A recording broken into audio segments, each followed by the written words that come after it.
Diabetes isn't just a disease for the elderly anymore. In America, it's becoming a grim reality for millions, and what's truly shocking is the age of new patients. We're talking about young adults, teenagers, and even children. So, the question we need to ask isn't just what is diabetes, but why is it spreading like wildfire across the United States? Today, we're going to pull back the curtain and expose the real reasons behind America's diabetes explosion. And I'll tell you right now, it's about a lot more than just sugar. Most of us have been taught that diabetes comes from eating too many sweets. While that's a piece of the puzzle, it's a very small one. At its core, diabetes is a metabolic disorder. It's what happens when your body's intricate system for managing energy breaks down. Specifically, when your cells stop listening to a crucial hormone called insulin. In the United States today, our metabolism is under a constant, relentless attack. It's being bombarded by ultra-processed foods, packed with artificial ingredients and hidden sugars. We're also in a state of constant eating, never giving our bodies a moment to rest and reset. This non-stop cycle is pushing our metabolic health to the breaking point. Let's talk about the American food environment, because it's a huge part of the problem.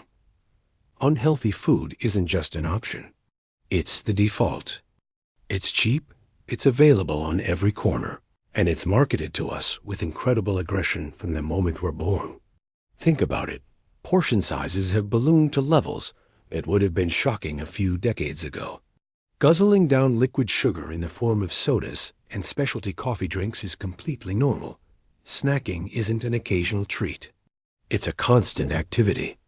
Our pancreas, the organ that produces insulin, was never designed to work 24/7. It needs downtime.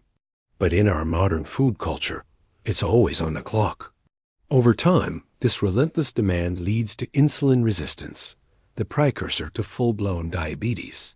It's almost an unavoidable consequence of just living in this environment. But food is only one side of the coin. The other is movement, or rather, the lack of it. We've engineered physical activity out of our daily lives. Think about your own day. Many of us sit for 8, 10, even 12 hours. We drive to places we could easily walk to. Our work and our leisure time are spent staring at screens. We've forgotten a fundamental biological truth. Our muscles are the biggest consumers of sugar in our body. They act like sponges, soaking up glucose from the bloodstream to use as fuel. When those muscles stay inactive, that sugar has nowhere to go. It just stays in the blood, day after day, silently pushing blood sugar levels higher and higher, inching the body closer to a diabetic state. In a very real sense, sitting has become the new disease of our time. Now, let's add two more powerful ingredients to this dangerous mix: stress and sleep. The pace of modern life has left many of us in a state of chronic stress. This isn't just a feeling. It has profound physical effects. Stress triggers the release of a hormone called cortisol. And what does cortisol do? It raises your blood sugar. It actively blocks insulin from doing its job, and it tells your body to store more fat, especially around your midsection. It's a triple threat to your metabolic health. At the very same time, we're chronically sleep deprived. We stay up late, glued to our screens, disrupting our natural sleep-wake cycles.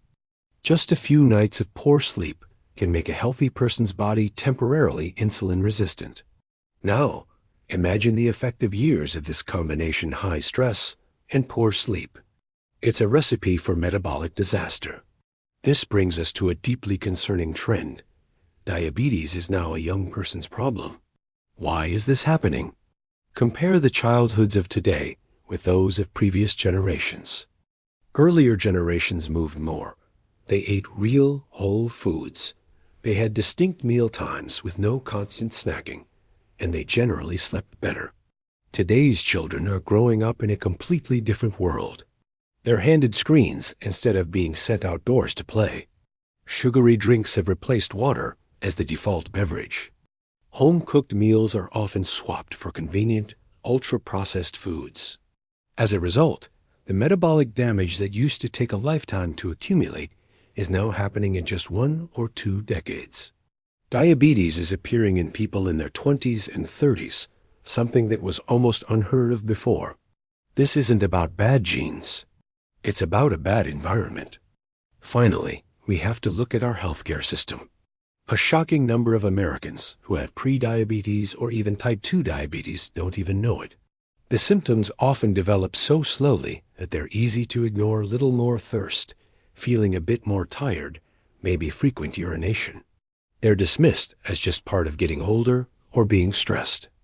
On top of that, healthcare can be expensive, and preventive care often takes a backseat to more urgent issues. So people don't get screened. By the time a diagnosis is finally made, often during a hospital visit for something else, significant damage to nerves, blood vessels, and organs may have already begun. So let's put it all together. The truth is, diabetes is spreading so rapidly in the U.S. because modern American life has created the perfect storm. It's a lifestyle that constantly spikes our blood sugar, disrupts our critical hormones, eliminates essential physical movement, and destroys our body's need for metabolic rest. Diabetes isn't a disease that strikes out of the blue. It is the end result of years, sometimes decades, of silent damage. And the most dangerous part of all is that the vast majority of people on this path have no idea it is happening until it is far too late. Understanding these forces is the first step to protecting yourself and your family. Thanks for watching.